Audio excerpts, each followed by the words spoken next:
Alors déjà, ce que j'en ai pensé, ce qui est très agréable, c'est d'arriver dans un lieu qui est beau. C'est ce côté esthétique et ce côté où j'ai beaucoup apprécié le photocamp.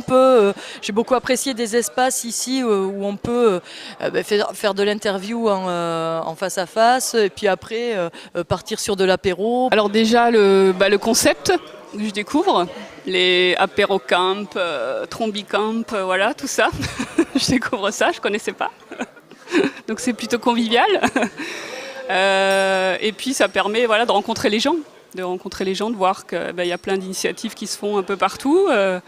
On n'est pas tout seul et puis que justement c'est dans cette mouvance de s'interconnecter et donc oui, cette journée elle est intéressante. Ça nous a permis de faire des rencontres et de se sentir moins seul parce que nous en Rhône-Alpes on n'a pas vraiment de médias participatifs. Alors on a des forts contacts avec O2Zone via Antoine et Agnès depuis quelques temps.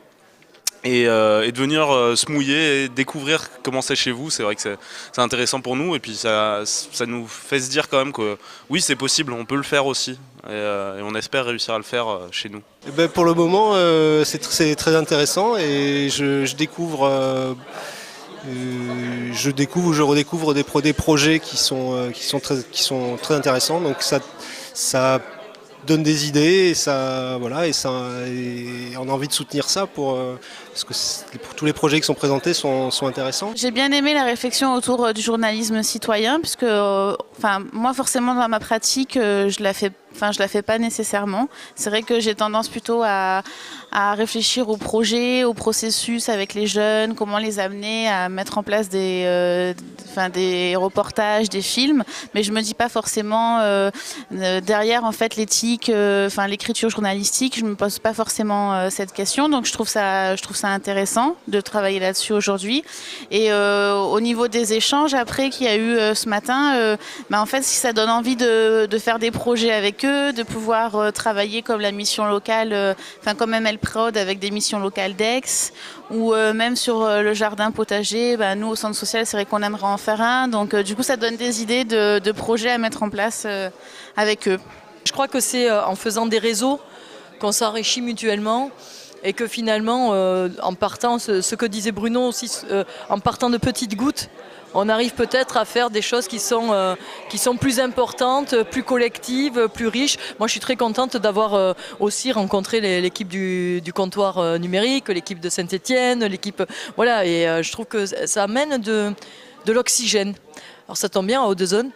Ça amène de l'oxygène et je trouve que il faut vraiment avoir à cœur de toujours être en mouvement. Voilà, cette notion de mouvement, de rencontre, d'ébullition, de petites bulles comme ça, moi je trouve que c'est pétillant. Ce que je vois beaucoup, et là je vais parler des espaces publics numériques, c'est que les médias citoyens, ça peut être une occasion pour l'animateur de sortir de ses murs. Or, dans cette période là qu'on vit de crise, notamment sur les fonds publics, de l'absence toujours de reconnaissance des espaces publics numériques, je pense que c'est essentiel que l'animateur sorte de son espace et crée encore plus de liens avec le territoire, aille à la rencontre des gens. C'est ce qui va pérenniser aussi son activité, donc déjà pour lui. C'est aussi ce qui va, à mon avis, rendre les choses encore plus pertinentes. Cette journée, en un mot, pour moi, c'est des rencontres. Parce qu'il y a des associations qui en prennent part et des gens derrière ces associations qui sont impliqués dans le milieu de la vidéo et de l'économie sociale et solidaire. Donc je pense que ça permet de fédérer ces personnes-là, de les rencontrer, et on est tous impliqués dans Internet, dans les vidéos, tout ça. Mais je pense que le côté humain, le côté humain de la rencontre sera toujours meilleur que ce qu'on peut avoir par un appel téléphonique ou un Skype, etc.